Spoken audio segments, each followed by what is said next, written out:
Hey there, hope you're well. It's a beautiful sunny day outside today. It's gorgeous, like 22, 23 in the UK, and lovely and sunny. So I wanted to talk about how to put the lid on overwhelm and calm your mind, because certainly right now during this global pandemic, and quite often, when we don't have a global pandemic on our hands, we can start to overthink and start to create stories in our head which don't serve us. In my recent newsletter, I talked about how to come back to the present moment by noticing 5 things that you can see in the room, 4 things that you can hear, 3 things you can feel, 2 things that you can taste, and 1 thing that you can smell, because it allows you to bring yourself back to the present moment and get yourself out of that internal loop of thoughts that go through your mind that create stress, anxiety, overwhelm, etc. So I want to share some other tips with you today. So one of the tips I want to share with you is to identify what your triggers are. So what do I mean by that? So for example, when you start to notice all the negative thoughts coming in your head and you're getting yourself into a loop, is it that someone has said something? Is it a person? Is it a situation? Is it a circumstance or event? So for me, my big wake-up call or spiritual awakening, whatever you want to call it, was on the 22nd of October in 2018 when I got a tax bill in the post at 12.5 grand. I also discovered I'd been conned out of tons of money with a cryptocurrency scam. And my thought process went into, oh my God, I'm not going to be able to pay my bills. I'm not going to pay the tax bill. I'm either going to be homeless or go to prison. So my thoughts really spiraled. But my trigger was around my finances. It was around that HMRC bill. It was around finding out I'd been conned. So we can do things about this. So if there's people that trigger you, then if possible, find ways to spend less time with these people. Or if they trigger you around a certain topic that you talk about, then choose to talk to other friends about that topic. Okay, so surround yourself with the right people and notice what situations, events, circumstances trigger you into that overthinking. Another one I want to talk about is visualization, and also particularly visualizing the outcome, because visualization is hugely powerful. The human brain thinks in images and words. So although sometimes people might think they're not visual because they don't find it easy to visualize things, we are all visual. If I asked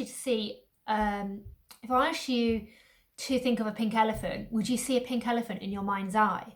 If I asked you what color your front door is, you'd immediately see that image of your front door. Like I saw a white front door, because we are all visual thinkers. We all see in images and words, as I've said, but some of us are better in terms of the different modalities, such as kinesthetic, which is feeling, auditory, hearing, and visual, seeing.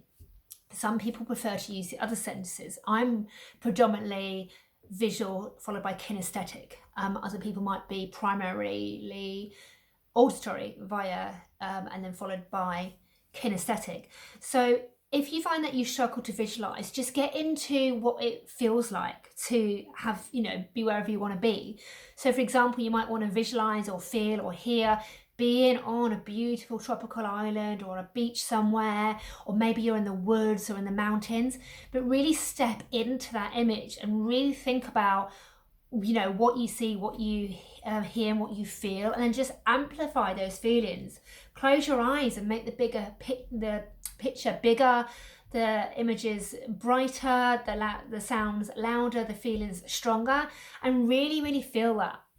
And extending on from visualization is visualize the outcome. So often, in fact, so often, when we do start to daydream and get into our imagination, we start catastrophizing because our brain, wants to keep us safe. So it gives us the worst case scenario so that we, that we're safe, that we don't take any action to move forward.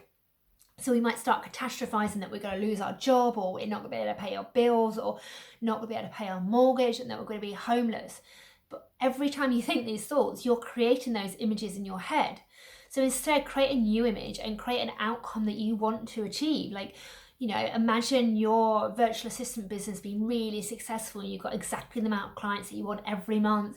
You're at home, you're spending more time with your family, you've got freedom, you've got flexibility, you're working with amazing clients.